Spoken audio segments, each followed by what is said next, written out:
What's the matter? What is it? Another case for Nick Carter, master detective. Yes, it's another case for that most famous of all manhunters, the detective whose ability at solving crime is unequaled in the history of detective fiction.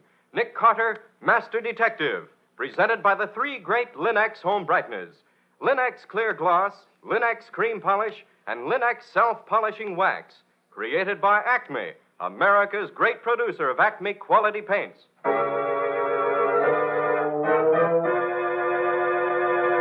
Today's curious adventure. Death by Ricochet, or Nick Carter and the mystery of the abandoned gravel pit. In just a moment, we'll hear how Nick solved the mystery of how the bullet from the abandoned gravel pit killed the heir to the Marquis' fortune. But first, here's something you should know.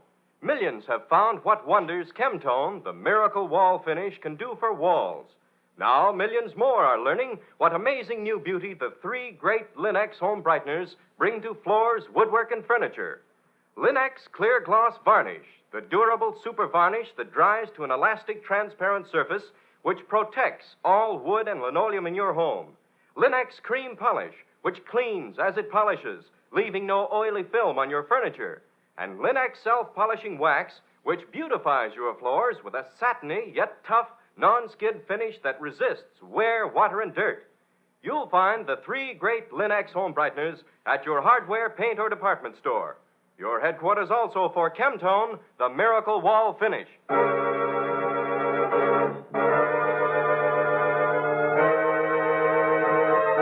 And now for today's mysterious adventure with Nick Carter.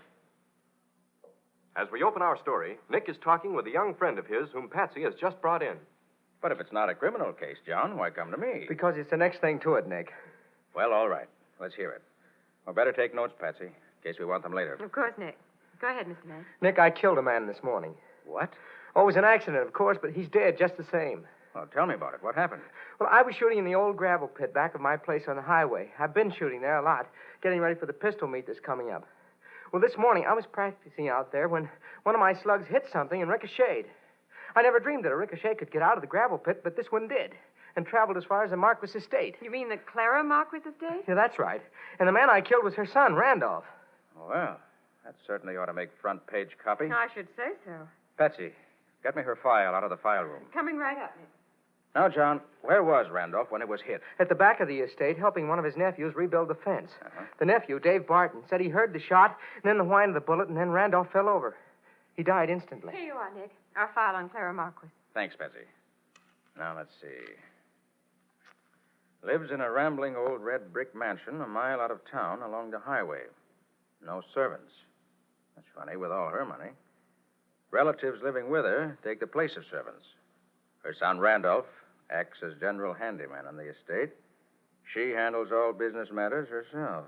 Jolly old soul, I should say. No one ever accused old Clara Marquis of being jolly. I've tried to get better acquainted with her granddaughter, Teresa, but the old lady won't let me take her out or go there to see her. I only know Teresa from what little I've seen of her around town and a few times I've driven her home. Now that I've killed her father, I suppose I'll never see her again. Wouldn't be in love with her, would you? No. Do you think I can be sued for Randolph's death? Well, what's the coroner's verdict, you know? Well, he told me he was going to report it was an accident. Now, John, how far is it from the gravel pit to where Randolph was killed? About a quarter mile. The Brundage place is in between.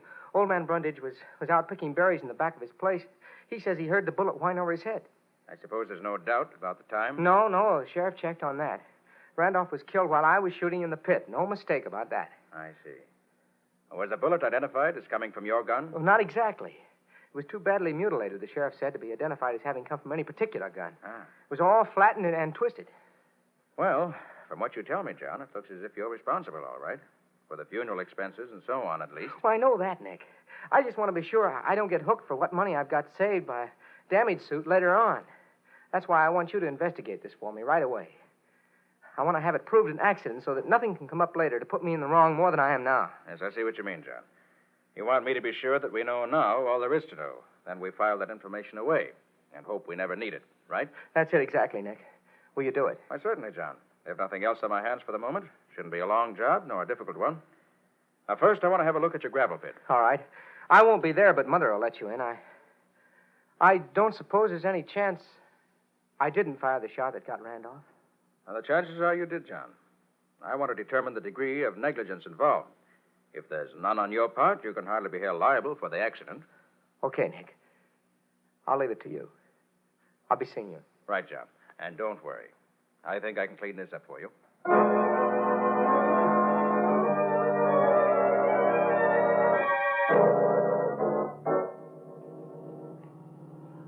It doesn't seem possible that a .45 bullet could get out of that gravel pit. And especially not going fast enough to travel a quarter of a mile afterwards. Strange things happen with bullets sometimes, Betsy. I suppose. You heard what Mr. Brundage said. Yes, according to him, about as many bullets come out of the gravel pit as stay in. Said he's heard them whizzing over his head many a time. Well, he was probably exaggerating. But there's no question but what he heard the one that killed Randolph Marquis this morning. Said it went only about a foot or so over his head. Is that possible, Nick? Oh, yes, indeed. Perfectly possible. And from the way John May's target is set up in the pit, a bullet that did get loose might very well come right across Brundage's berry patch. Well, I certainly hope you find some way to prove Mr. May didn't do it. He's such a nice fellow. I don't expect to prove that, Patsy. You don't? By the way, how well do you know Teresa Marquis? Not too well. Think you could use her name to get us in to look over the grounds, in case the old lady objects? Oh, gosh, Nick, that's a big order. Nobody has any say around there but old Clara herself, so I understand. I'll try it. What can we lose? Atta girl.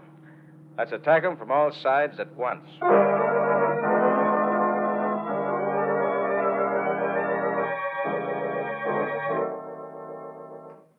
It's so nice of you to see us, Miss Marquis. This is Nick Carter. He's acting for John May. You can tell John, Mr. May, that we won't make him any trouble for the death of my father. I knew you'd feel like that. You can also tell him I never want to see him again. Now, Teresa, I'm afraid you're blaming John May for something he couldn't help. We've just been to look over his gravel pit, and it seems utterly impossible that a bullet could get out of there and travel so far after getting out. I'm sure If you're trying to tell her what happened wasn't May's fault, you can get going. And right now. How do you do? I'm merely trying to find out just how it did happen. Mr. Carter, this is my cousin, Dave Barton. He was with my father when he was killed. You're in charge here, Mr. Barton. I'd like your permission to examine the grounds around where Randolph was killed. Nobody's got the right to say who can snoop around here but Clara Marquis herself. Surely she could have no objection to... You'll have to get out. Dave, if you won't show Mr. Carter around, I will. I know Grandmother wouldn't mind. You're a fool, Teresa. But, well, come on. If I can do anything else for you, let me know.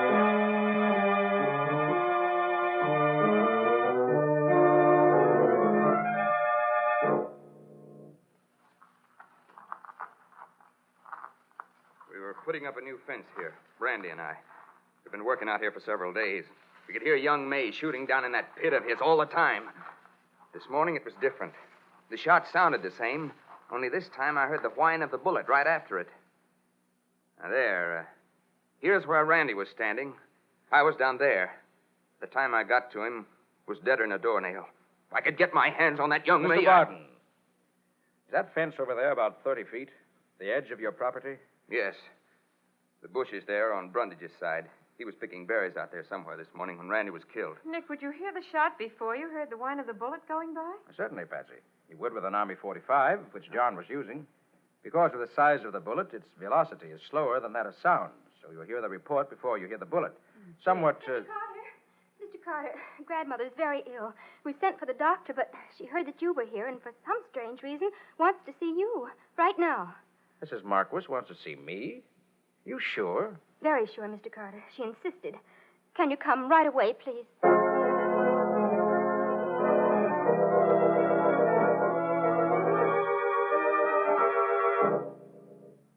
I've heard about you, Nick Carter. I never thought I'd have any reason to hire you, but it's a strange world. I think heaven sent you here today. Well, Mrs. Marquis, I've been called many things, but never heaven sent. There you are this time. My time has come at last. I know it. Dr. Sutton always said a shock would finish me, and Randolph's death has done it. I know. Nonsense, Mrs. Marquis. You live for years yet. Rubbish. I'll be dead by tomorrow. And I I want you to make a will before I go. That's why I wanted to see you alone like this. But, madam, I'm not a lawyer. I know what you are, and I know you're honest. You can draw up a will, can't you? Oh, yes, of course I can. Very well, then. Do it. I've never had a will, and I want one. Oh, very well. If you'll tell me what disposition you want made of your property, I'll draw it up for you. Well, that's easy. Half my estate goes to Teresa. The other half is to be divided equally between my other 5 grandchildren. I see. And who's to be executor? Teresa. She's the only one of the whole bunch I'd trust. Of course, I'll have to have the names of the 5 grandchildren. Of course you will. Of course you will. They're Bartons. David, Forrest, and Jack. And the twins, Myrtle and Hazel. Very well, Mrs. Marquis. I'll have this ready for your signature in the morning. Well, morning nothing. You'll have it ready for me just as soon as you can get it written down on paper. There's an old typewriter in the library you can use. Now, hurry up, Mr. Carter, and let's get this over with.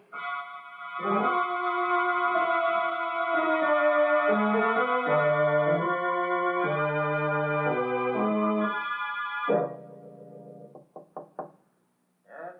May I come in, Nick? Oh, yes, Patsy. I've finished what I'm doing. You've been writing out the old lady's will? Ah, what makes you think that? I can't think of any other reason why you should lock yourself up in this musty old library and spend an hour pounding on a typewriter. You're quite right, Patsy. But keep it to yourself. Does she take good care of Teresa? None of your business, my inquisitive young assistant. All right, suit yourself. I came to tell you the doctor's here. He says you'll have to wait before you can see Clara. She's lapsed into a coma. What? Says she may come out and she may not. But if she does, her mind will be clear enough to sign the will, in case that was what you wanted. Oh, what a bunch of mind readers around here. Okay, I'll wait. Oh, by the way, Nick, we're invited to dine with the Bartons tonight. Oh, good. I'm getting hungry. You haven't seen the rest of them yet. Maybe you won't be so happy about it when you do. Why? You seen them? I'll say I have. Besides Dave Barton, the man we met when we first got here, there's Forrest. He's sort of a dope, apparently. And there's Jack, a rather good-looking kid of about 20. And, last but not least, there are the twins, Myrtle and Hazel. They cute? Cute. They're 30th, they're a day. They look 40 and act 50. They're a pair, no mistake. And incidentally, we're eating in the kitchen, if it interests you. Where we eat is secondary, Patsy. It's the eating part of it that really interests me. That kitchen is something, too. I just saw it. It's the most home-like part of the whole house. Cozy and comfortable. I don't think it's a bit bigger than Madison Square Garden. And with a shotgun behind the door to add just the right touch. Patsy, I want you to take care of this will I've drawn up. The moment old Clara comes to, have her sign it. And if you're fond of Teresa, pray that the old lady does come to before she dies. All right, Nick, I'll take care of it. Good. Now I'm going to call John May and tell him to come here to the Marquis estate about 8 o'clock. Well, why do that, Nick? You may start something. Maybe, but I think it's the wise thing to do. I want you to find Teresa and persuade her to go and meet him in the drive when he blows his horn twice. Now, that's important. Okay, Nick. She's to meet him in the drive when he blows his horn twice.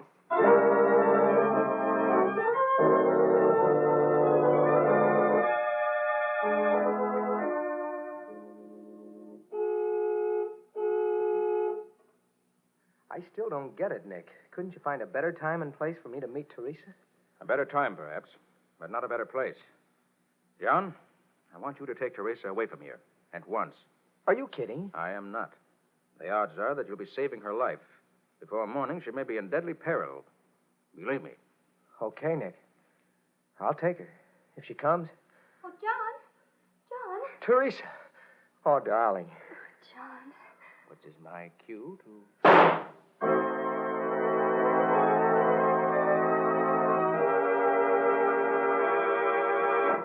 Early this morning, a shot rang out and Randolph Marquis fell dead. Once again, a shot has startled the Marquis household. Who is dead this time? And what will be its effect on Nick Carter and his attempts to learn the real facts behind Randolph's death? We'll see in just a moment.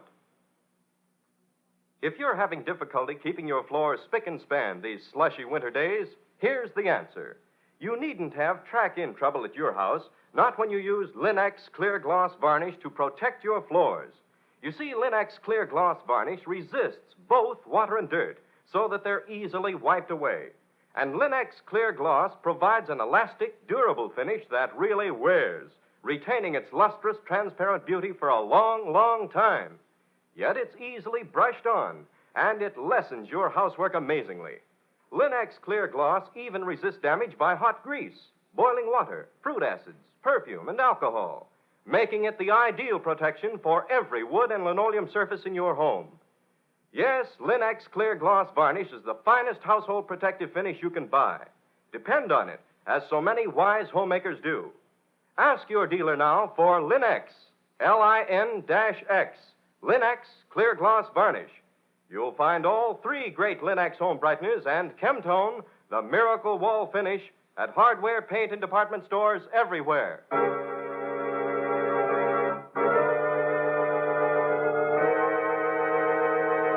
And now, back to our story. The report of the shotgun, which startled Nick and the rest of the Marquis household, seemed to come from the room where Clara Marquis lay dying. Nick and Patsy raced to the door of the room, only to find the twins, Myrtle and Hazel, standing in the doorway, staring fascinatedly at the old lady's bed. What's happened? What was... Don't look at her, Patsy. Oh. Oh, it's ghastly. Face has been blown away. Why, she's... Why, Dr. Sutton. Dr. Sutton. What's happened to him, Nick? Why, he's out cold, Patsy. Oh. A blow in the back of the head, I should say. Dr. Sutton. What's happened to you, Doctor?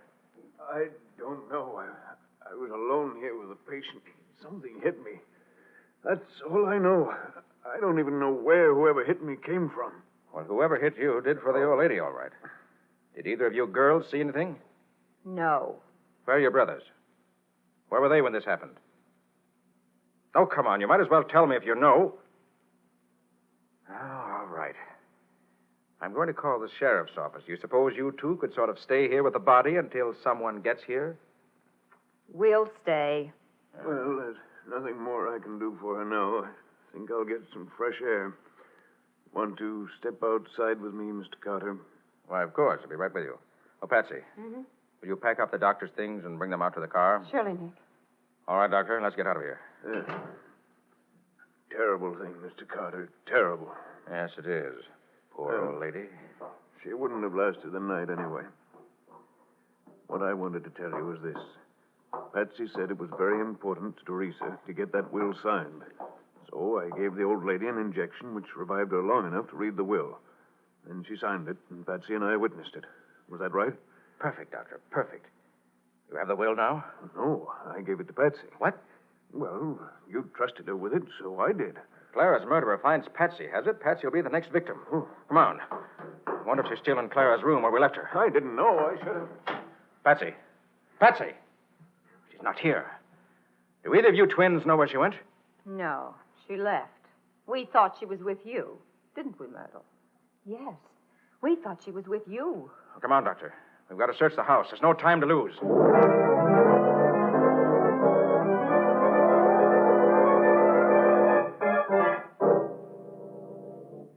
Well, Doctor, we've been through this house from cellar to attic. She's not here anywhere. I don't like it. How about the carriage house? There's a light upstairs there. Oh, yeah, so there is. Well, let's have a look up there. Oh, that's funny. John May's car's still here. Yes. Didn't take Teresa away after all. I wonder why. Well, I hope we find Patsy up here. Merciful heavens. Martin, stop that. Let John alone. You keep out of this. This dirty murderer's getting what's coming to him. The law won't do nothing to John May, but we will. Martin, if you touch him again, I'll shoot to kill. You wouldn't have the nerve. I'll plenty of nerve for cowards like you. All right. You're on top for now. But we'll get him later.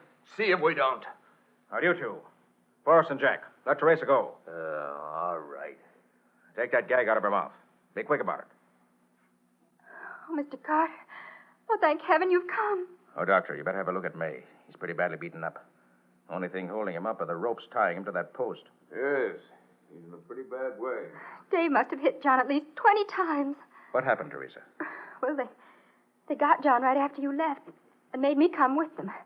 They brought us up here and tied John to the post so that he couldn't defend himself. Then they gagged me. Hold on. You mean that all three of them, Forrest, Jake, and Dave, have been with you since right after I left you with John? Why, yes. Why? Has anything happened? I'll say there has. Take care of things, Doctor. I've got a job to do.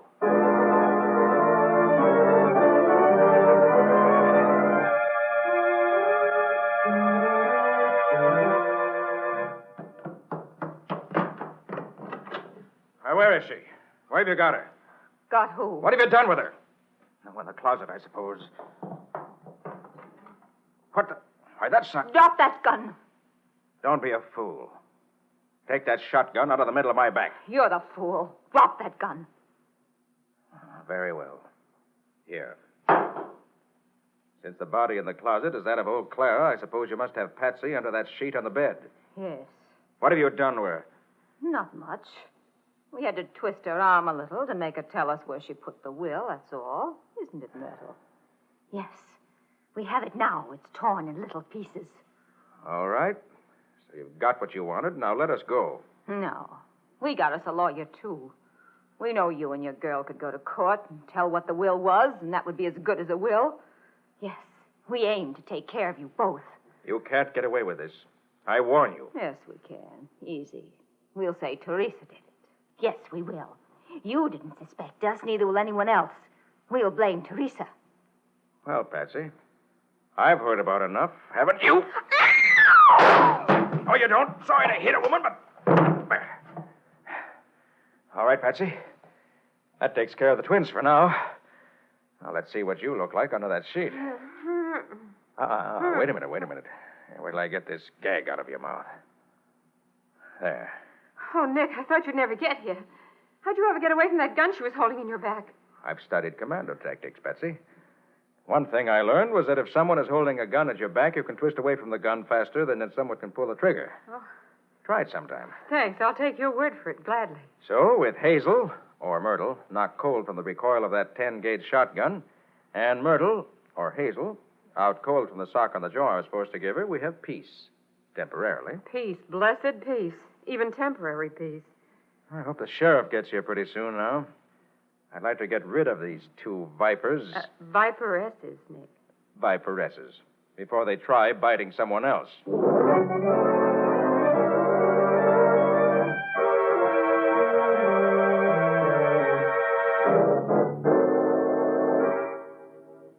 They had me fooled completely at first, Sheriff. I didn't believe either of those twins could handle as big a gun as a 10-gauge shotgun. And yet I felt sure, as soon as I saw that shotgun, that the .45 bullet that killed Randolph Marquis came from its barrel. But why? Old man Brundage said he heard it whine over his head. Well, the whine of a ricocheting bullet, John, is one of the most deceptive sounds in the world. You can't tell, really, where it comes from. But I was right with Randy. I didn't hear any gun fired close. It was fired from the gravel pit, and the bullet came whining. Of course it did, Barton. The twins were clever enough to pick a mutilated bullet out of the gravel pit where John May shoots. They loaded it into a 10-gauge shell and fired it from behind the bushes on Brundage's property. The bushes acted as a silencer, probably. Both Brundage and Dave heard the whine it set up and assumed it was a ricochet from the pit. Who'd ever think a woman would figure out a way to load a 10-gauge with a banged-up bullet and then lay for a guy and shoot when somebody else shoots a quarter-mile away? Why did they do it, Mr. Carter? Money, Teresa. Money they'd inherit from your grandmother, Clara Marquis. But I don't get it, Nick. How would Randolph being dead benefit the twins? His daughter would get his share, wouldn't she? Not if Clara didn't leave a will. That's the point around which everything else revolves, Patsy. But how does that work out, Nick? According to the law of the state, if the old lady left no will, Randolph would inherit 1/2 the estate. And the 5 Bartons would inherit the other half, or 1/10 each. And if Randolph was dead? With Randolph dead, the 5 Bartons and Teresa, Randolph's daughter, would each inherit equally, or 1/6 of the estate apiece. Well, how much difference would that make? Well, figure it out, Patsy. If the estate amounts to $3 million, as I understand it does, each twin would get $300,000 if Randolph were alive.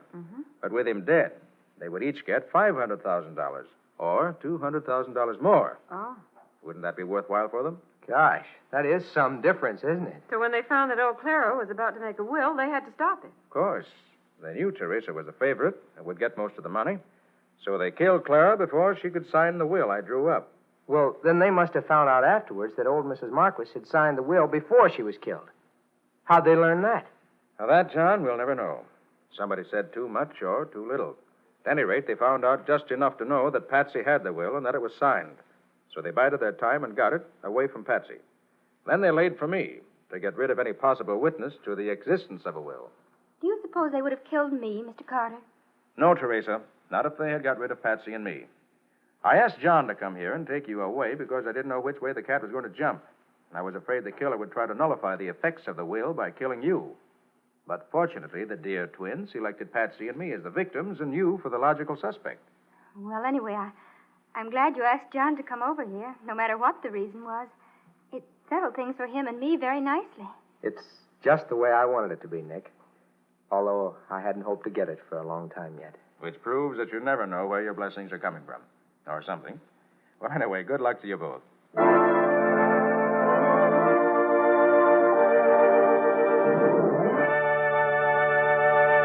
In just a moment, Nick and Patsy will bring you a preview of next week's exciting case.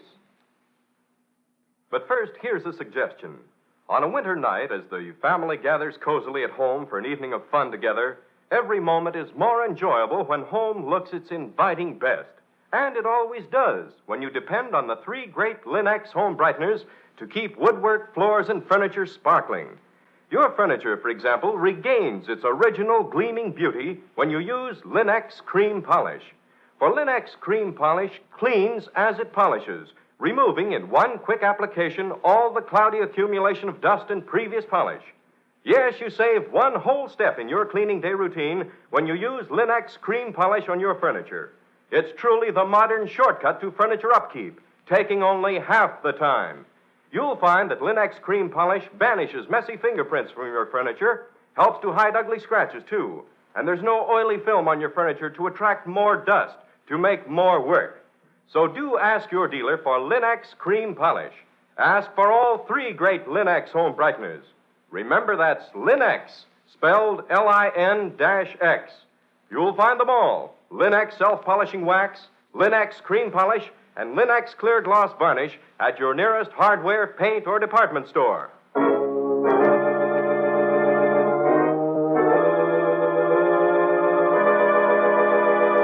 And now let's hear from Nick Carter himself. What about it, Nick? Have you an exciting story for next week? Well, next week, Ken, I want to tell you what happened when I stopped off in a little town upstate to tell a rookie cop's family how sorry we were that he'd been killed in line of duty. Well, that doesn't sound very exciting to me. It was what happened after Nick stopped off there that makes the story. He found a household ruled by fear and hate. With a mad old woman at the head of it who was convinced that she had been divinely appointed to set the world right. Oh, that's very different, Nick. Well, where did you come into it? Nick stopped a well-laid plan to commit wholesale murder and save the daughter of the house a fortune running into the millions. Just because the killer forgot to quote the right Bible verse at the right time. What do you call it? An eye for an eye. Or the mystery of the upstate murders. And that's all for now. So long. So long, everybody. So long to you both, Nick and Patsy. We'll be seeing you again next week.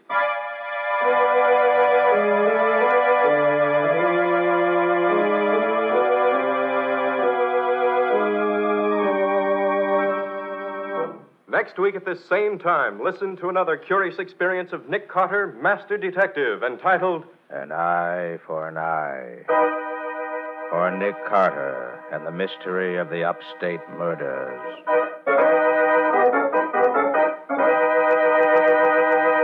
Nick Carter, Master Detective, is featured in Street and Smith magazines. Lon Clark is starred as Nick with Helen Choate as Patsy. Original music is played by Lou White, and the programs are written and directed by Jock McGregor. Nick Carter, Master Detective, is presented each week at this time and over these same stations by the three great Linex home brighteners. Linex Clear Gloss Varnish, Linex Cream Polish, and Linex Self-Polishing Wax, created by Acme, America's great producer of Acme fine quality paints. This is Ken Powell speaking for the thousands of Linex dealers all over America and saying so long until next week. This is Mutual.